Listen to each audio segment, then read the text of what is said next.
Hello बच्चों, welcome to माँ की पढ़ाई। आज हम क्लास 8 हिंदी से जो 5th नंबर का लेसन है अपना अपना भाग्य, इस पाठ के हम प्रश्न उत्तर करेंगे यानी क्वेश्चन आंसर्स करेंगे। तो इस पाठ के लेखक है जैनेन्द्र कुमार। यह आईसीएससी का पाठ है बच्चों। तो चलिए देखते हैं हम क्वेश्चन आंसर्स। फर्स्ट क्वेश्चन देखिए बच्चों, लेखक नैनीताल में संध्या के समय किसके साथ बैठे थे? With whom was the author sitting in the Nainital in the evening time? उत्तर देखिए, लेखक अपने दोस्त के साथ नैनीताल में संध्या के समय बहुत देर तक निर्देश घूमने के बाद एक बेंच पर बैठे थे। नेक्स्ट क्वेश्चन देखिए, लेखक ने बादलों का वर्णन कैसे किया है? How has the author described the clouds? उत्तर देखिए, जब लेखक अपने मित्र के साथ नैनीताल में संध्या के समय निर्देश घूमने के बाद जब वह बेंच पर बैठे थे उस समय, अब यहाँ से आंसर शुरू होता है बच्चों, उस समय रुई के रेशे की तरह बादल लेखक के सिर को छूते हुए निकल रहे थे।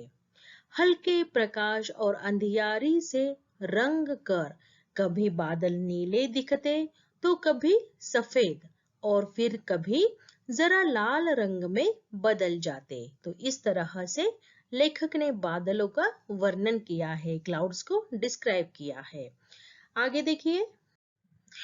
देखिए, लेखक ने नैनीताल की उस संध्या में कोहरे की सफेदी में क्या देखा? कोहरा यानी क्या? Fog. What did the author see in the white of the fog in that evening of Nainital? तो उत्तर देखिए, उस शाम नैनीताल में लेखक ने 10-12 साल का एक बच्चा देखा। कितने ईयर का वो बच्चा था? 10 या 12 साल का उसका एज होगी। ऐसा एक लड़के को देखा जो नंगे पैर, नंगे सिर और एक मैली कमीज लटकाकर चला आ रहा था। यानी जो नंगे पैर यानी उसके पैर में कुछ नहीं था, ना शूज, न चप्पल, नथिंग। तो बेयर फीट वो आ रहा था। नंगे सिर यानी कोहरे का वक्त था, यानी बहुत ठंडी पड़ी हुई थी और उसके सिर पर कोई भी उलन की कैप, टोपी होती है वह नहीं थी, तो यानी वह नंगे सिर ही आ रहा था। और मैली कमीज यानी मैला हुआ शर्ट, जो डस्ट से भरा हुआ शर्ट था, ऐसा शर्ट पहन के उनकी तरफ चला आ रहा था। उसकी चाल से कुछ भी समझ पाना लेखक को असंभव था, क्योंकि उसके पैर सीधे नहीं पड़ रहे थे। तो उसकी जो चाल थी वह अजीब ढंग से थी, वह सीधे नहीं चल पा रहा था, क्योंकि शायद ठंडी का मौसम था, बहुत ठंड होगी और उसके पैर में शूज, चप्पल कुछ भी नहीं था। शायद उसी वजह से उसके पैर सीधे नहीं पड़ रहे होंगे। तो पैर सीधे नहीं पड़ रहे थे, इसीलिए लेखक को कुछ भी समझ पाना असंभव था। उस बालक का रंग गोरा होते हुए भी मैल खाने से काला पड़ गया था, यानी वह बच्चा गोरे रंग का था, गोरा था, लेकिन मैल की वजह से, डस्ट की वजह से वह काला पड़ गया था। आंखें बड़ी पर सूनी थी, तो उसकी आंखें जो थी बड़ी बड़ी थी, अच्छी थी, लेकिन सूनी थी। माथा ऐसा था जैसे अभी से झुर्रियों आ गई हो। माथा यानी फोरहेड, उसका फोरहेड ऐसा लग रहा था जैसे उसके फोरहेड पे अभी से झुर्रिया यानी रिंकल्स आ गए हो। ओके, तो चलिए आगे देखते हैं। अभी नेक्स्ट क्वेश्चन देखिए, लेखक और उनके मित्र ने उस बालक के विषय में कौन सी बातें जानी? What things did the author and his friend know about that child? उत्तर देखिए, लेखक और उनके मित्र ने उस लड़के से तरह तरह के प्रश्न पूछे, तो उससे उन्हें यह पता चला कि वह लड़का जो है वह लड़का घर से भाग के आया है। तो यहाँ पे वह सेंटेंस नहीं लिखा है बच्चों, फिर भी ध्यान देना। वह लड़का घर से कुछ काम ढूंढने के लिए, अपना पेट भरने के लिए घर से भाग के आया है। वह लड़का कोई पास की दुकान में काम करता था। जो आसपास कोई शॉप होगी उसमें वह काम करता था और उसे काम के बदले में 1 रुपया और झूठा खाना मिलता था।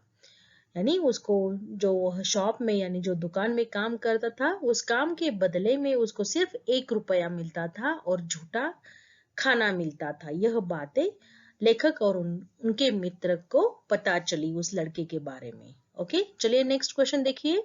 अजय, यह पहाड़ी बड़े शैतान होते हैं। बच्चे बच्चे में अवगुण छुपे रहते हैं। प्रस्तुत कथन के वक्ता का परिचय दीजिए। यानी यह जो कथन है, यह जो सेंटेंस है, किसने कहा है?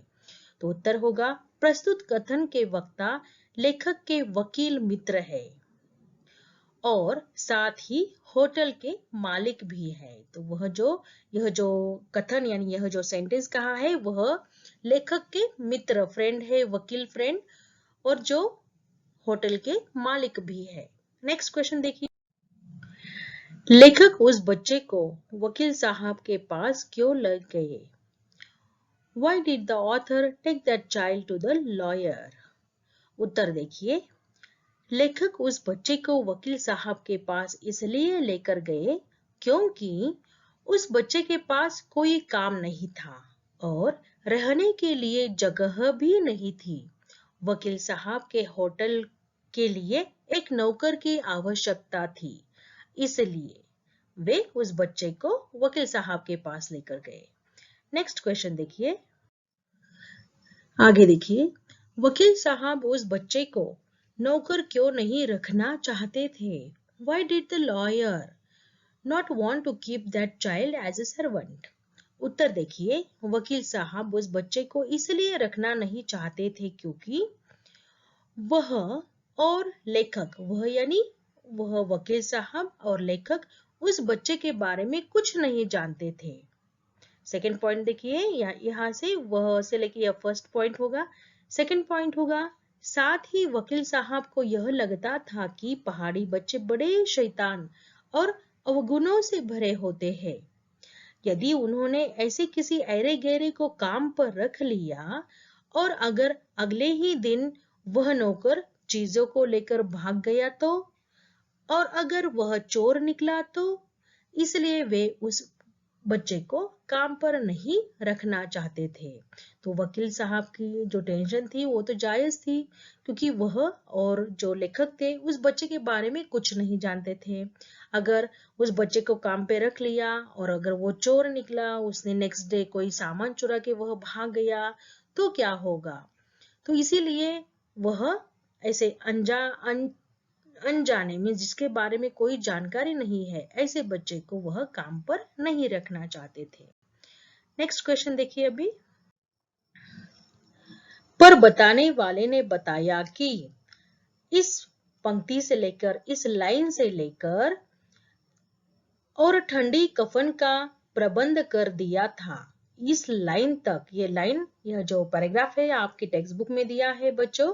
तो पर बताने वाले इस लाइन से प्रबंध कर दिया था, इस लाइन तक इन पंक्तियों में गरीब किसे और क्यों संबोधित किया गया है? तो यह जो क्वेश्चन है इस लाइन के ऊपर है कि इसमें गरीब, गरीब यानी पुअर, किसे बताया है और ऐसा क्यों संबोधित किया है? Who and why is the poor addressed in these lines? तो उत्तर देखिए। यहाँ पर गरीब उस पहाड़ी बालक को संबोधित किया गया है जो कल रात ठंड के कारण मर गया था।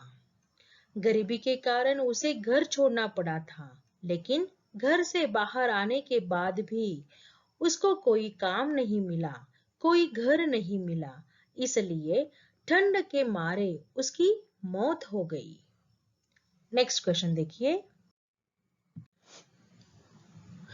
लड़के की मृत्यु का क्या कारण था? What was the reason for the boy's death?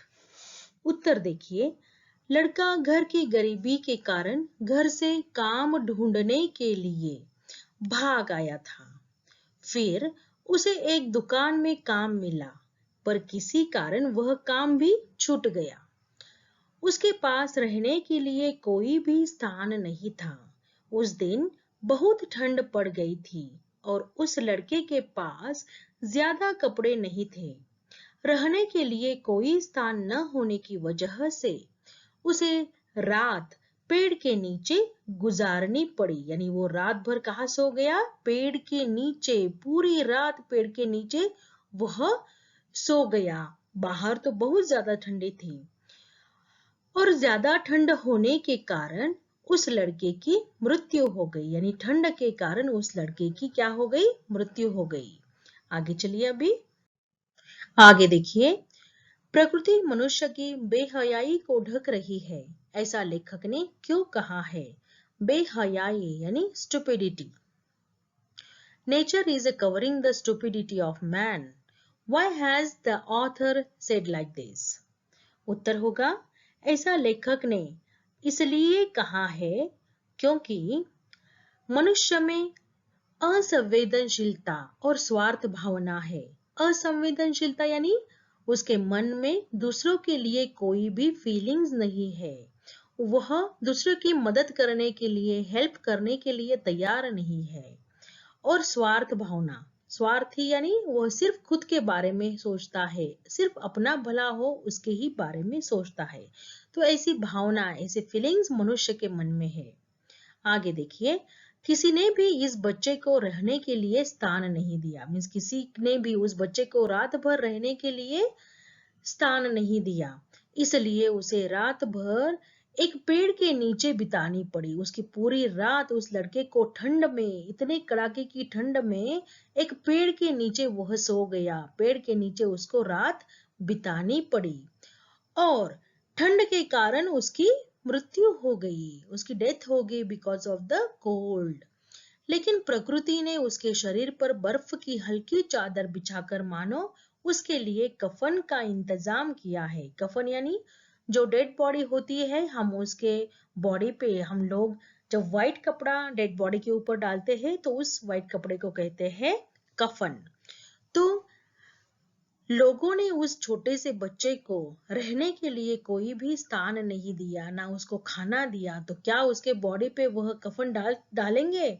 नहीं डालेंगे। लेकिन नेचर ने यानी प्रकृति ने ये काम किया है क्योंकि स्नोफॉल हो रहा था और स्नोफॉल की वजह से वह लड़के की बॉडी के ऊपर एक वाइट कलर की स्नो की चादर बिछ गई थी। यानी मानो जैसे प्रकृति ने उसके ऊपर वह कफन डाल दिया हो, कफन डालने का इंतजाम कर दिया हो, ऐसे लग रहा था। जिसे देखकर ऐसा लगता था मानो प्रकृति मनुष्य की बेहयाई को ढक रही है। तो ऐसे लग रहा था कि मनुष्य जो असंवेदनशील है, जो स्वार्थी है, तो उसकी यह जो भावना है वह नेचर यानी प्रकृति ढक रही थी, क्योंकि प्रकृति ने खुद उस बच्चे के डेड बॉडी के ऊपर व्हाइट कलर का कपड़ा यानी कफन डाला था। जो लोगों ने काम करना था वह लोगों ने नहीं किया, तो किसने कर दिया? प्रकृति ने वह काम किया। और लोगों की जो बेहयाई है, जो उनकी मूर्खता है, उसको ढकने का काम प्रकृति ने किया है। चलिए नेक्स्ट देखिए। अभी नेक्स्ट क्वेश्चन देखिए। अपना अपना भाग्य कहानी के उद्देश्य पर प्रकाश डालिए। उत्तर देखिए। इस कहानी का उद्देश्य समाज में फैली स्वार्थ भावना, संवेदनशून्यता यानी असंवेदनशीलता, आर्थिक विषमता, कोई गरीब कोई अमीर, इस भावना को उजागर करती है यह कहानी। समाज में मानवता का अभाव है, मानवता यानी ह्यूमैनिटी का समाज में अभाव है, बहुत कम है लोगों में यह बात।